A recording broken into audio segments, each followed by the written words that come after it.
The Biden border effect. The cost of open borders on American lives and security. A nation without borders is no nation at all. Ronald Reagan once warned, "A nation that cannot control its borders is not a nation." That truth has never been more clear or more deliberately ignored than under the administration of President Joe Biden. What we are witnessing is not simply mismanagement or negligence. It is an orchestrated dismantling of American sovereignty. Over 2.2 million gotaways, illegal aliens who have entered the United States without apprehension, are now roaming freely within our borders, most of them unvetted, unidentified, and in many cases, military-aged men. According to U.S. Customs and Border Protection, CBP, these individuals have evaded capture since Biden took office. In every generation, a nation's leadership is tested on one fundamental question: will it protect its people and preserve its borders? Under President Joe Biden, that answer has been a resounding and catastrophic no.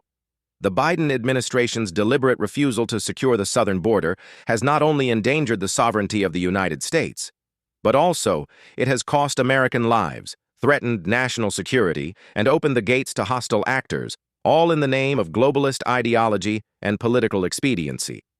As of 2025, there are over 2.2 million gotaways, illegal border crossers who have entered the United States and evaded apprehension, currently living inside our nation. These individuals have not been screened, identified, or processed. We do not know their names, criminal records, or intentions.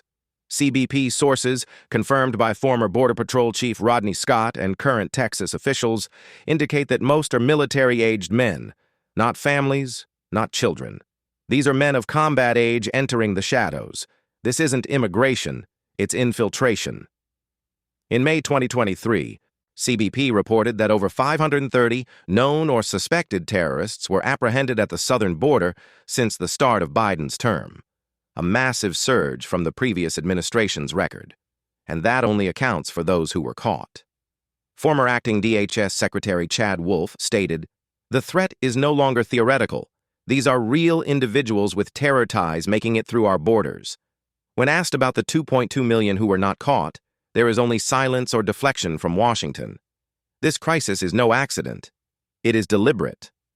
President Biden ended the Remain in Mexico policy on day one, reinstated catch and release, and ordered ICE to drastically reduce interior enforcement.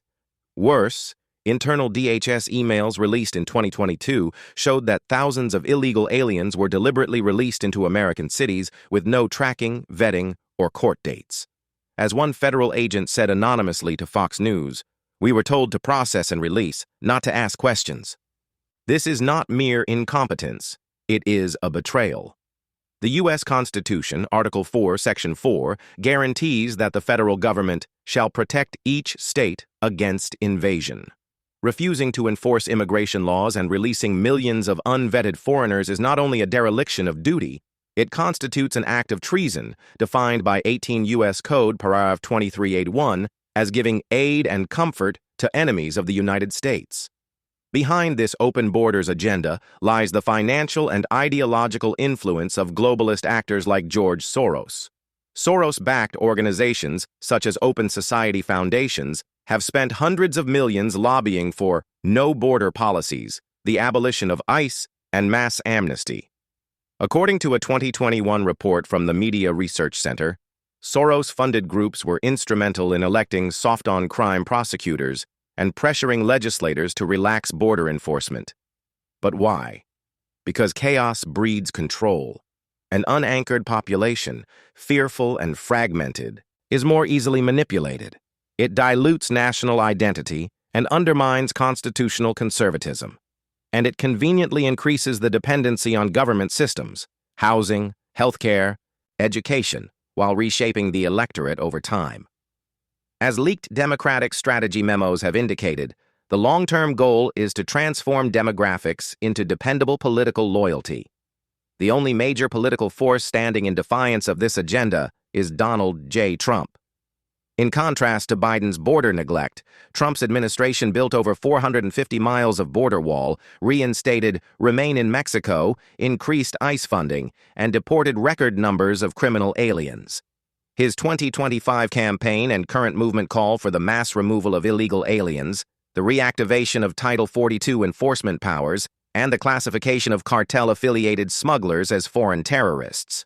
For this, Trump is vilified, called a xenophobe, a racist, and worse, by the very politicians whose open border policies have directly cost American lives.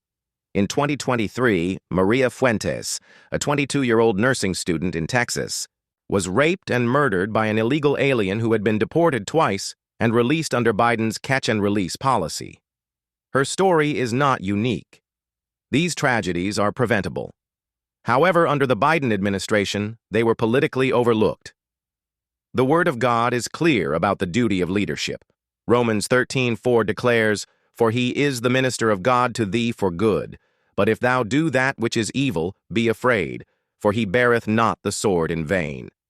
Civil rulers are commanded to punish evil and defend the innocent. When leaders reward lawbreakers and abandon justice, they become complicit in evil.